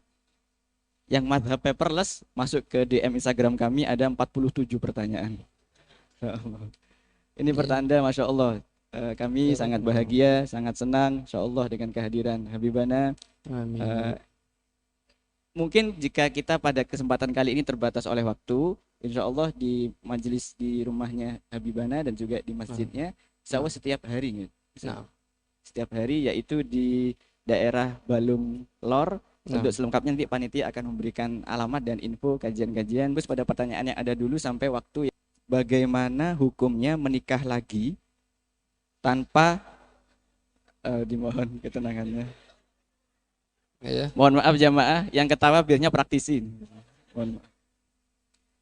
Ya. Bagaimana hukumnya menikah lagi tanpa memberitahu istri pertama? Apakah termasuk berdosa atau boleh? Khawatir banyak timbul kebohongan-kebohongan. Bohong terhadap istri jika ditanya nikah lagi atau tidak, apakah membatalkan puasa? Nah, ini masalah yang sering terjadi dan masalah memang yang sering menjadi kendala dalam hidup. Yang paling penting sebelum ada pemikiran ingin nikah lagi, yang paling penting ya, harus tahu bagaimana hukumnya orang yang nikah 2 sama 3 atau 4. Hukum-hukumnya, hak-haknya. Gitu. Terus yang kedua, yang paling penting, pertanyaan sini apakah harus izin? Tidak harus izin. Cuman khawatir di hari kiamat nanti ditanya kenapa kamu tidak adil dulu kan ini sebelum ini.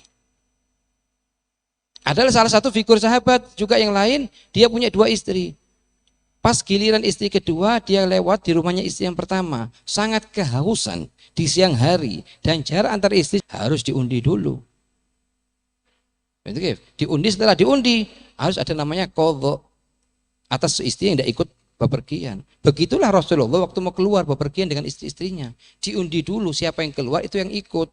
Lah, waktu ikut di qadha apa enggak, ada perincian hukumnya. Ada kalanya masa perjalanan, ada kalanya masa tinggal. Misalnya seorang punya 2 istri. Kemudian setelah diundi keluar istri yang pertama ternyata yang ikut. Berangkat kemana misalnya? Ke Jakarta. Perjalanan dari sini ke Jakarta berapa jam? 12 jam. Tinggal di Jakarta berapa hari? 4 hari. Lah, kalau sudah berangkatnya dengan diundi, maka itu masa perjalanan tidak wajib diqadha dengan istri yang tidak ikut tadi itu. Cuman masa duduknya dia di Jakarta selama 4 hari harus diqadha. Setelah datang harus diqadha, duduk di rumahnya istrinya 4 hari. Berangkat sampai pulang dosa semua dan wajib diqadha masa berangkat sama masa tinggalnya di Jakarta. Itu salah satu sebab hukumnya. Sehari di rumahnya istri pertama, sehari di rumah istri kedua, atau 2 hari 2 hari, atau 3 hari 3 hari. Contoh ini. Kemudian waktu kita setiap harinya itu kan ada namanya masa kerja, ada namanya masa istirahat. Pagi misalnya kerja dari sampai sore, istirahat dari sore sampai malam. Lah, kalau mau masuk ke misalnya di kalangan di rumahnya ini giliran rumah istri yang pertama. Kemudian mau masuk di waktu kerja kepada istri yang kedua atau di masa istirahat akan masuk kepada istri yang kedua. Gimana hukum perinciannya? Ada perincian hukumnya. Bukan sak maunya dia berangkat, sak maunya dia masuk, sak mau dia keluar. Kalau misalnya masa kerja, masa sebelumnya itu pun kita masih ditanggungkan di masa dunianya harus ada prosedur hukum yang dipakai. Anak anjurkan barang siapa yang ingin nikah lagi sebelumnya harus membaca 1 bab dalam pernikahan namanya babul qasam. Bab pembagian keadilan antara istri-istri. Setelah baca bab itu secara sempurna dari awal sampai akhir, lah ente tentukan mau nikah benda. Ini peraturannya ini Islam nih. Islam tidak melarang kita nikah. Tidak melarang kita nikah lagi dan tidak harus dengan keridhaannya istri. Cuma ada prosedur hukum yang harus dilakuin. Sebagaimana setiap mau sekolahan punya peraturan hukum, kuliahan punya peraturan hukum, semua kantor punya peraturan yang dia buat, mereka buat. Begitu juga syariat punya peraturan hukum khusus bagi orang yang ingin poligami. Barang siapa yang telah memenuhi syarat, fadhol. Yang belum memenuhi syarat, penuhi dulu syaratnya. Ayo. Sama kayak satu orang, katanya apa namanya? Ingin semangat, ingin poligami. Cari caranya sehingga istrinya ridho. Suami ini kadang sering pinter untuk buat film. Apa dia bilang? Mengatakan kepada istrinya sambil menunjukkan wajah sedih. Apa dia bilang? Ya istriku apa? Ini khalifah muslimin. Mulai tadi nentukan buat satu peraturan hukum. Apa peraturannya? Barang siapa yang tidak poligami dipenggal kepalanya.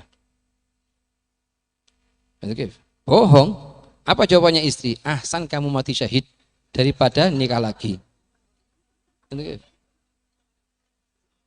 Mati syahid dapat pahala kamu di surganya Allah. Daripada kamu nikah lagi nyakitin hatinya orang dosa. Sampai satu lagi, apalagi yang sudah punya istri. Sama kayak Imam Abdul Wahab Sya'rani. Abdul Wahab Sya'rani kita baca baru kalamnya itu punya 2 istri dah. Pernah suatu hari tidak sengaja gurau sama istri pertama. Ngatakan apa? Aku akan masuk surganya Allah dengan istri yang kedua. Nyiapkan kamarnya kamu, rumahnya kamu, semuanya. Kalau sudah siap kamu datang, tinggal kamu duduk. Apa katanya istrinya? Demi Allah, kalau sampai saya ngelihat wajahnya fulanah di surga, saya tidak mau masuk surganya Allah.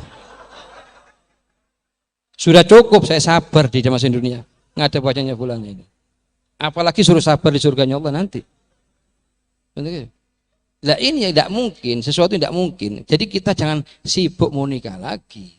Istri yang ada bangun tidur, tidak pernah diajari doa bangun tidur. Masuk kamar mandi, keluar kamar mandi, tidak pernah diajarin doa. Pakai baju, tidak pernah diajarin doa. Terlambat makanan, minuman, ngamuk karepnya sendiri. Untuk sibuk mau menikah yang kedua. Istri yang pertama tidak lulus di pelajarannya inti, di madrasahnya inti. Si luluskan dulu satu dulu, tambah satu lagi. Untuk ya.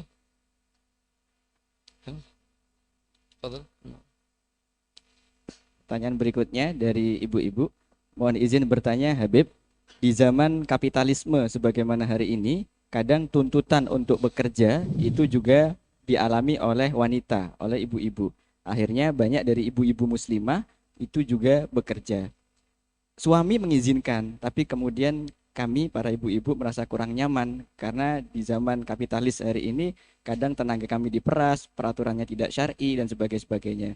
Apakah untuk berhenti dari pekerjaan itu kami harus minta izin lagi kepada suami, maksudnya minta izin untuk berhenti, atau tanpa minta izin kepada suami untuk berhenti? Nah, jadi masalah yang penting ini calon istri atau seorang istri membantu suaminya dalam bekerja termasuk perkara yang dibolehkan oleh syariat, bukan termasuk perkara yang dilarang oleh syariat. Memang kewajiban memberi nafkah adalah kewajiban suami kepada istri. Kalau memang kelihatan suaminya sudah bekerja, cuma pekerjaannya masih belum cukup penghasilannya, maka boleh bagi istri dengan izin suami ikut bantu suami sebatas bekerja. Yang tidak boleh dalam syariat Islam itu, syariat Islam bukan keras, tapi syariat Islam itu sangat lembut dan sangat terhormat.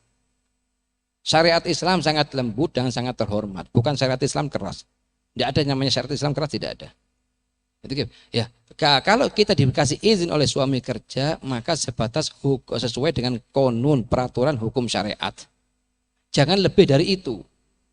Lebih dari itu termasuk kezaliman yang dikerjakan oleh seorang istri.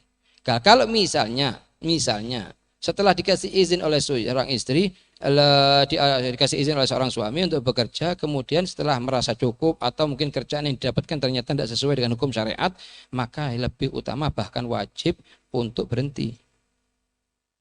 Sebetulnya pekerjaan calon suami ini cukup. Yang kadang membuat kita tidak cukup, kadang kita maksa diri di luar kemampuan kita ini. Oke, di luar kemampuan kita. Kalau masalah hanya sebatas bantu suami untuk kerja, tidak masalah.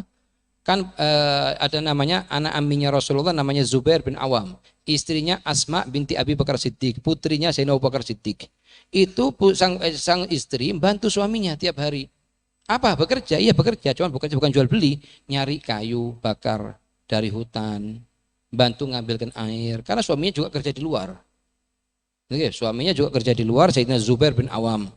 Istrinya siapa? Asma binti Abi Bakar Siddiq, saudari dari Sayyidah Aisyah Ummul Mukminin. Dia bantu suaminya dalam pekerjaannya, dan banyak dari para sahabat yang lain bantu para suaminya, tapi dengan prosedur hukum yang telah dibuat, prosedur hukum syariat yang telah dibuat diikutin, tidak keluar dari prosedur hukum tersebut.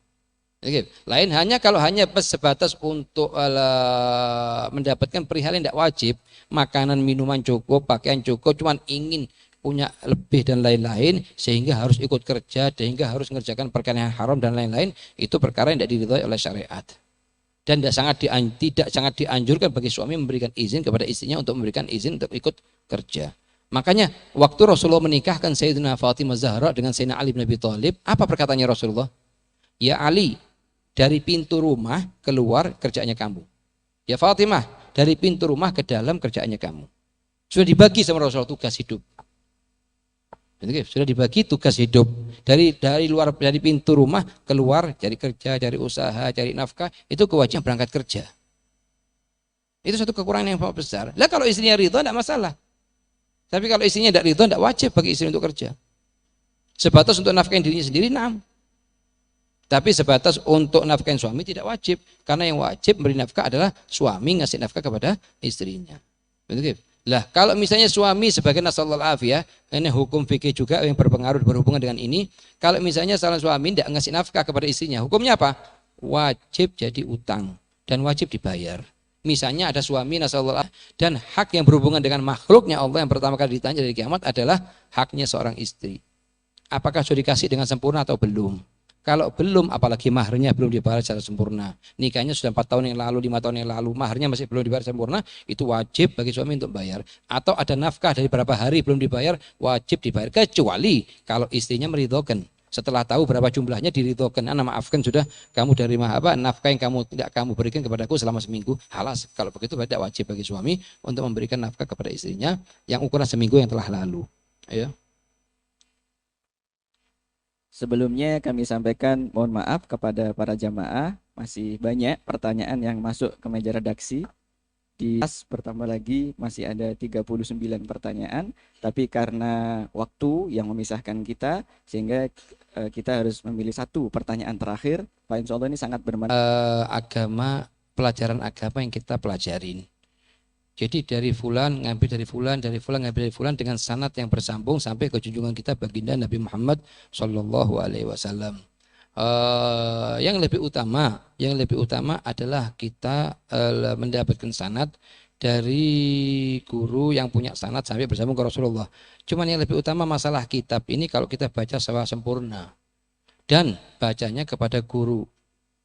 Tidak kita baca dengan sendirinya kecuali untuk perihal-perihal yang kita pahami, atau kita baca sendiri kalau ada perkara-perkara yang kurang kita pahami kita tanyakan.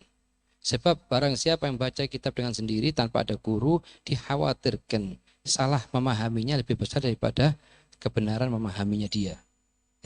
Ada ibarat-ibarat yang dia pahami begini ternyata bukan begitu maksudnya. Ya insya Allah selama selama sudah membaca kitab, yang paling penting yang anak harap itu sebetulnya bukan membaca. Yang anak penting anak harapkan dari semua yang para hadir adalah mengamalkan. Ini harus ada, kita kalau setiap hadir majelis taklim harus ada namanya kewajiban bisa mengamalkan. Bukan hanya ngumpulkan maklumat, ngumpulkan pengetahuan. Itu wajib, ilmu wajib dipelajari. Cuman itu ilmu bukan tujuan utama, hanya sebatas perantara. Misalnya kita mau ke Surabaya. Ke Surabaya ini mau tidak mau kita butuh mobil, tapi tujuannya kita bukan mobil, tujuannya kita sampai ke kota Surabaya. Barang siapa yang semangatnya belajar tapi tidak ingin sama sekali ngamalkan ilmu yang diketahui, sama kayak orang yang duduk di mobil tapi mobilnya tidak digerakkan, tidak dihidupkan. Setahun penuh masih tetap di rumah, depan rumahnya dia tuh mobil. Ada orang yang mobilnya biasa tapi dihidupkan, jalan itu mobil pelan-pelan, meskipun pelan-pelan jalan, tapi nyampe ke Surabaya meskipun lama waktunya. Yang intinya apa? Intinya anak harap semua orang yang telah membaca kitab, baik kitabnya anak atau kitabnya para ulama salafus saleh, usahakan kitab yang dibaca adalah kitabnya Ahlus Sunnah wal Jamaah yang mengajarkan kita membahas tentang kekurangan diri kita sendiri, bukan membahas kekurangan orang lain, atau menjadi bagi para sahabat nasallallahu afiyah, atau menghukumi syirik dan lain-lain kepada golongan muslimin yang telah sudah jelas-jelas mereka mengucapkan la ilaha illallah Muhammad Rasulullah. Kalau memang sudah dibaca, diamalkan kitabnya salafus saleh, maka anak anjurkan untuk dibaca dan diamalkan. Yang paling penting dibaca dan diamalkan. Apalagi kitab adab ini menjelaskan tentang 50 adab dalam 50 keadaan kita, dalam 50 keadaan hidupnya kita. Apapun kitab yang kita baca, usahakan setiap lembar yang kita baca kita amalkan. Itu sari dari ilmu yang kita miliki di hidupnya kita ini. Kalau memang sudah insya Allah sanadnya sah yang telah diberikan guru kita kepada kita, diantaranya Al-Habib Zain bin Ibrahim bin Semit, diantaranya Habib Saleh bin Abdullah Syatiri, diantaranya Habib Ali Masyhur bin Hafid, Habib Umar bin Hafid, Sayyid Muhammad bin Alwil Maliki, diantaranya Habib Abu Bakar bin Umar Haddar, dan diantaranya Syekh Sofwan Dawudi, Habib Muhammad bin Ahmad Syatiri. Guru-guru kita yang kita terima dari Haramain Syarifain, kalaupun sanadnya telah sah kepada kita, maka kita ijazahkan kepada para seluruh hadirin. Yang kita minta sama Allah Subhanahu wa taala, minta juga agar kita semua dijadikan golongan hamba yang bisa mengamalkan apa yang kita pelajarin. Dan kita doakan semua yang hadir di majelis ini dengan perantaranya Rasulullah, dengan perantaranya majelis yang mulia ini, kumpulnya kita dengan niat yang baik, semua di antara kita dikasih kenikmatan bisa ziarah Haramain Syarifain. Amin. Dikabulkan semua hajatnya, dijauhkan dari seluruh musibah, dijauhkan dari seluruh bala, dijauhkan dari seluruh perihal-perihal, jauhkan kita dari Allah Subhanahu wa taala. Dia semua yang punya hajat dari kesembuhan anaknya, kesembuhan keluarganya dikasih. Semua yang belum punya anak keturunan dikasih anak keturunan sama Allah. Dan semua yang belum punya suami atau belum punya istri dikasih, dimudahkan, dan istri suaminya bisa mendukung dia untuk mengerjakan amal kebaikan, untuk amal ketaatan, dukung atas amal kebaikan sehingga menjadi istri dan suami di dunia, juga menjadi istri dan suami di akhiratnya Allah Subhanahu wa taala. Amin. Ya.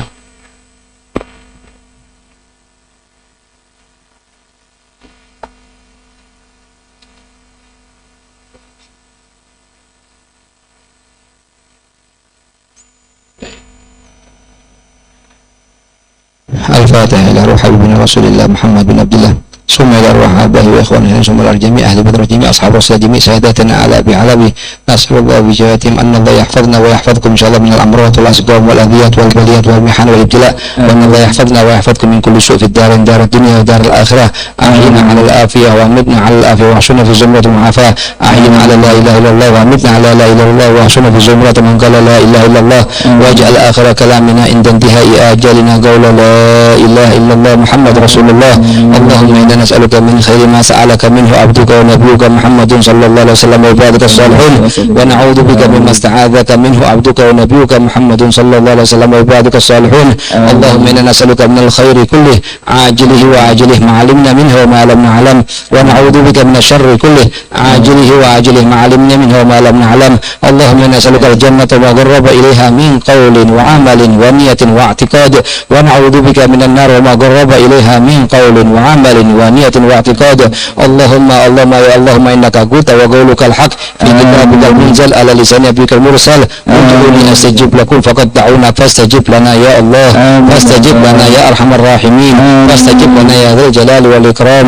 اللهم فارق الفرقان ومنزل القرآن بالحكمة والبيان، بارك اللهم لنا في شهرنا هذا شهر رمضان، وأعنا على الصيام والقيام. اللهم بحق سيدنا محمد وعلي سيدنا محمد أن تجعلنا في هذا الشهر الشريف من السعداء المقبولين، ولا تجعلنا وإياهم من الأشقياء المردودين. اللهم اجعل جمعا هذا جمعا مرحوما، وتفرقنا من بعد تفرقا معصوما، ولا تجعل اللهم فينا ولا منا ولا معنا شقيا ولا محروما. اللهم بحق سيدنا محمد وآل سيدنا محمد من العقول أوفارها، من الأذهان أصفاها، ومن الأعمال أزكاها، ومن الأخلاق أطيبها، ومن الأرزاق أجزلها، ومن الآف أكملها، ومن الدنيا خيرها، ومن الآخرة نعيمها. بحق حبيبنا محمد أحينا على الإسلام والسنة وتوفانا على الإيمان والتوبة. اللهم نزه قلوبنا تعلق من دونك، واجعلنا من قوم تحبهم ويحبونك. اللهم بحق سيدنا محمد وآل سيدنا محمد أرني وجه سيدنا محمد في اليقظة والمنام. اللهم بحق سيدنا محمد وآل سيدنا محمد أرني وجه سيدنا محمد في اليقظة والمنام. اللهم بحق سيدنا محمد وآل سيدنا محمد وفقنا للعمل بمتابعة حبيبنا محمد في أقوالنا وأفعالنا وحركاتنا وسكناتنا. اللهم فرحم والدينا، اللهم فرحم والدينا، اللهم فرحم والدينا، واغفر لهم وارض عنهم رضا تحل بعلم جوامع رضوانك، وتحلهم به دار كراماتك وأمانك ومواطن عفوك وغفرانك، وأجر بعلم لطائف برك وإحسانك. اللهم اجعلنا لهم قرة أعين يوم يقوم الأشهاد، وأسمعهم منا أطيب النداء يوم التناد، واجعلهم بنا من أغبد الآباء بالأولاد، حتى تجمعنا وإياهم والمسلمين جميعا في دار كرامتك ومستقر رحمتك ومحل أوليائك مع الذين أنعمت عليهم من النبيين والصديقين والشهداء والصالحين، حسن أولئك رفيقا. اللهم يا عظيم السلطان، يا قديم الإحسان، يا دائم النعم، يا كثير الجود، يا واسع العطاء، يا خافي اللطف، يا جميل الصنع، يا حليما لا يعجل. صل يا رب على سيدنا محمد وآله وسلم وارض عن الصحابة أجمعين. اللهم لك الحمد شكرا، ولك المن فضلا، وأنت ربنا حقا، ونحن عبيدك رقا، وأنت لم تزل لذلك أهلا. يا ميسر كل عسير، وجابر كل كسير، ويا صاحب كل فريد، ويا مغني كل فقير، ويا مقوي كل ضعيف، ويا مأمن كل مخيف. يسر علينا كل عسير فتيسر عسير عليك يسير. اللهم يا من لا يحتاج إلى البيان والتفسير، حاجاتنا كثير وأنت عالم بها وخبير. اللهم إني أخاف منك وأخاف ممن يخاف منك وأخاف ممن لا يخاف منك. اللهم بحق ما يخافك نجنا ممن لا يخاف منك.